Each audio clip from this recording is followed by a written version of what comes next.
Buenos días, reciban un cordial saludo. Hoy comenzaremos a trabajar el tema número 2 de Teoría General del Derecho. Este tema número 2 lo vamos a dividir en tres partes. La parte 1 va a estar referida al derecho como objeto cultural, la parte 2 referida a las disciplinas jurídicas y la parte 3 referida a la agrupación de las normas jurídicas. Así pues, en la primera parte, al hablar del derecho como objeto cultural, pues nos referiremos a su definición, la definición de los objetos culturales, que estos se clasifican en mundanales y egológicos. También abordaremos el por qué el derecho es un objeto cultural y determinaremos si el derecho es un objeto cultural mundanal o egológico. Continuaremos con la parte 2 del tema 2, que se refiere a disciplinas jurídicas, y allí pues estudiaremos que estas se clasifican en disciplinas jurídicas generales y en particulares.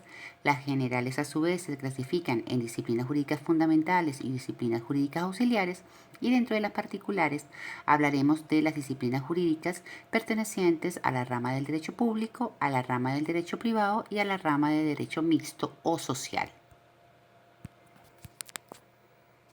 Finalmente, en la parte 3 del tema 2, el tema a abordar será la agrupación de las normas jurídicas. Hablaremos de lo que es el derecho público y el derecho privado, las teorías que existen sobre la distinción o la diferencia que hay entre el derecho público y el derecho privado. También precisaremos las diferencias entre estos dos derechos y finalmente abordaremos el tema de la tercera rama del derecho, que es el derecho social. Cuando nosotros hablamos del derecho como objeto cultural, debemos previamente distinguir entre lo que es el mundo de la naturaleza y el mundo de la cultura. Cuando nosotros hablamos del mundo de la naturaleza, aquí vamos a ver que rige lo que se llama el principio de causalidad física. Y este principio implica que, dada una determinada causa, inexorablemente, ineludiblemente, se producirá un determinado efecto. En el mundo de la naturaleza, pues rigen las leyes naturales, y las leyes naturales expresan las relaciones constantes entre fenómenos. Cuando hablamos del mundo de la naturaleza, estamos hablando del mundo del ser. Las cosas son.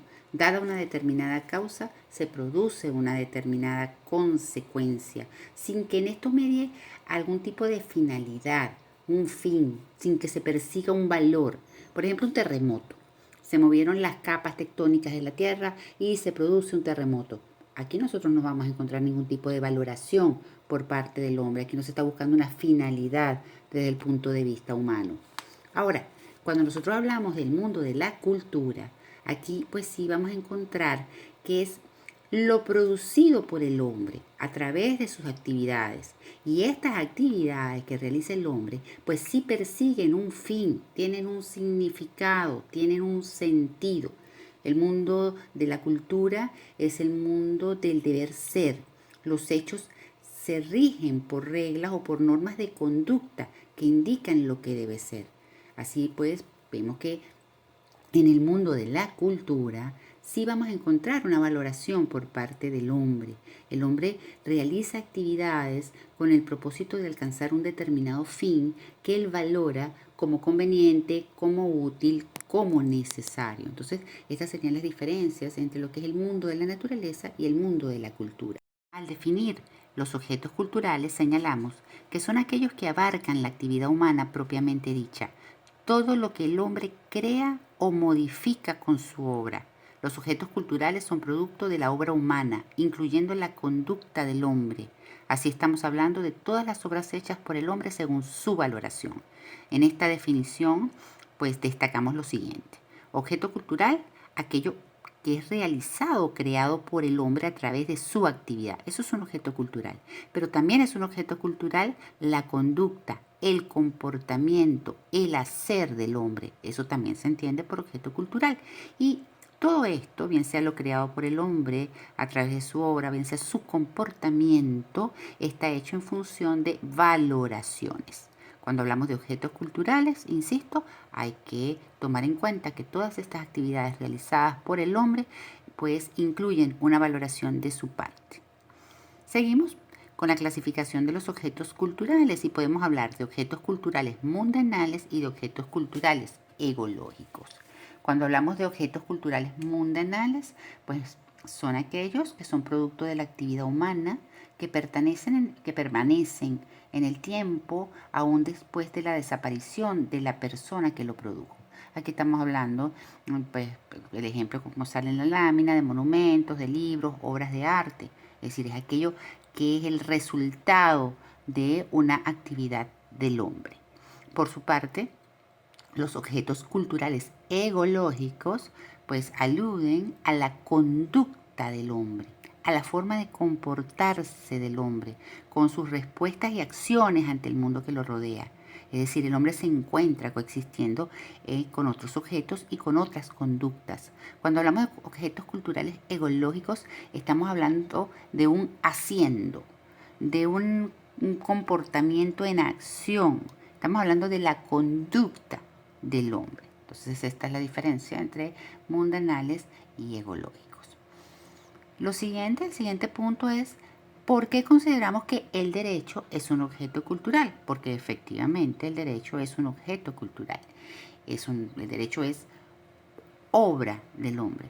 Es el resultado de la actividad humana. El derecho es creado por el hombre. Entonces, según el padre Lazo, el derecho es un objeto cultural porque en él encontramos valores que le son propios. ¿Cuáles son estos valores? Justicia, orden, paz, seguridad jurídica. Por lo que toda norma es una proyección de esos valores. Toda norma jurídica responde a una valoración. Entonces, el derecho es un objeto cultural porque es producto de la obra humana. Es hecho por el hombre, es creado por el hombre y es creado por el hombre en función de valores, valores que le son propios, como los que acabo de mencionar. Y esto pues, resumiendo lo que hemos dicho, pues los objetos culturales es aquello creado, modificado por el hombre, incluye la conducta humana, todo en función de valoraciones. Podemos hablar de los mundanales, de los ecológicos, y el derecho es un objeto cultural porque es una obra del hombre en función de valoraciones, en función de valores. Ante la pregunta si el derecho es un objeto cultural mundanal o ecológico, pues la respuesta es depende. Es decir, depende, pues, porque en el momento en que la norma jurídica está siendo elaborada, está siendo creada, bien sea por el legislador cuando está redactando la norma o por el juez cuando está elaborando una sentencia, que es una norma jurídica individualizada. Es decir, cuando es objeto de la actividad del hombre, pues podría decirse que el derecho es un objeto cultural ecológico. Ahora, cuando ya se ha producido la norma jurídica, bien porque ya se promulgó la ley, bien porque ya se dictó la sentencia, es decir, ya esa norma jurídica va a permanecer en el tiempo, aún después de la desaparición de la persona que la dictó, que la creó. Entonces, en ese momento, el derecho es un objeto cultural mundanal. Entonces, ¿es mundanal o ecológico? Depende del momento en que nos encontremos. Durante el proceso de elaboración de la norma es un objeto cultural ecológico. Cuando la norma ya ha sido dictada, entonces el derecho es un objeto cultural mundanal. Continuando con el tema 2, ahora vamos a abordar la parte 2 que se refiere a disciplinas jurídicas. Al hablar de disciplinas jurídicas, la primera idea que hay que señalar es que el derecho es un objeto cultural muy amplio, muy variado, muy extenso. Entonces, pues, ¿qué hizo el hombre para tratar de estudiarlo y conocerlo mejor? Creó una serie de disciplinas. Ahora, todas estas disciplinas van a tener un objeto material igual. Es decir, ¿qué quiere decir esto? Que van a estudiar el mismo objeto que va a ser el derecho. Todas las disciplinas jurídicas estudian el derecho, pero tienen un objeto formal distinto. Es decir, que van a estudiar el derecho desde distintos puntos de vista, desde distintas perspectivas. Entonces, repito, Para poder conocer mejor el derecho se han creado disciplinas jurídicas. Estas disciplinas jurídicas tienen un mismo objeto material. El objeto material es el objeto de regulación. ¿Qué es lo que van a estudiar? El derecho. Tienen cada una de estas disciplinas distinto objeto formal, es decir, van a estudiar el derecho desde distintos puntos de vista. Podemos hablar de disciplinas jurídicas generales y disciplinas jurídicas particulares. Las disciplinas jurídicas generales son aquellas que estudian, aluden al derecho en su totalidad, de manera integral, en tanto que las disciplinas jurídicas particulares se refieren exclusivamente a ramas o aspectos muy concretos y especiales del derecho. ¿Cuál va a ser la dinámica de la clase? Las disciplinas jurídicas generales las vamos a estudiar por los autores de Muchet y Sorraquín, de los cuales ya ustedes disponen de esa lectura. Y las disciplinas jurídicas particulares las vamos a estudiar por el autor García Maínez, lectura que también ustedes tienen ya a su disposición. Así entonces, recordemos, estamos viendo disciplinas jurídicas. Las disciplinas jurídicas pueden clasificarse en generales y particulares. Las generales, a su vez, se clasifican en fundamentales y auxiliares. Dentro de las fundamentales hablamos de la filosofía del derecho y de la ciencia del derecho. Dentro de las auxiliares, estas incluyen la introducción al derecho, la sociología jurídica, el derecho comparado y la historia del derecho. Las disciplinas jurídicas particulares, podemos hablar de disciplinas pertenecientes a la rama del derecho público. Dentro de estas hablamos del derecho constitucional, el derecho administrativo, derecho penal, derecho procesal, derecho internacional público. También dentro de la rama del derecho privado hablamos del derecho civil, derecho mercantil, derecho internacional, y dentro de la rama llamada por algunos de derecho mixto o social, podemos hablar entre otros del derecho agrario, del derecho aéreo y del derecho laboral. Así, repito, y esto lo pueden ver en esta lámina de manera más clara, las disciplinas jurídicas generales van a ser desarrolladas a través de la lectura de Muchet y Sorraquín, y las disciplinas jurídicas particulares van a ser desarrolladas a través de la lectura de García Maínez.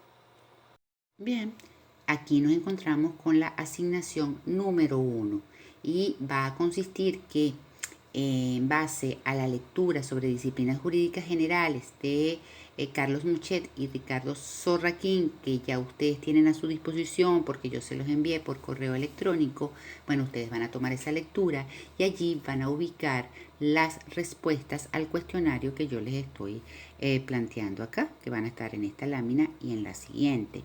Esto pues lo hacen en un documento Word con su portada, se identifican, nombre, apellido y me lo envían al correo carolinapacheco496@gmail.com. Aquí vemos dentro de los cuestionarios, pues ustedes agarran la lectura, van leyendo y van ubicando en cuanto a la filosofía del derecho, pues de qué se ocupa y lo colocan pues en esa tarea que estoy pidiéndoles, cuáles temas estudia, cuál es su definición, cuál es la característica principal de la filosofía del derecho, en relación a la ciencia del derecho. Ahí pues, entonces ubican pues de qué se ocupa, cuál es su objetivo principal, cuáles temas estudia. Siguen con las disciplinas jurídicas generales auxiliares, ubican en esa lectura pues las preguntas concernientes a introducción al derecho, a la sociología jurídica, al derecho comparado, historia del derecho.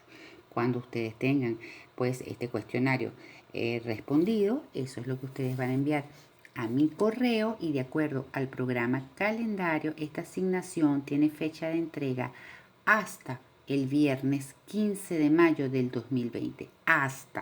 Es decir, que de aquí a allá la pueden enviar en cualquier momento. Fecha límite 15 de mayo.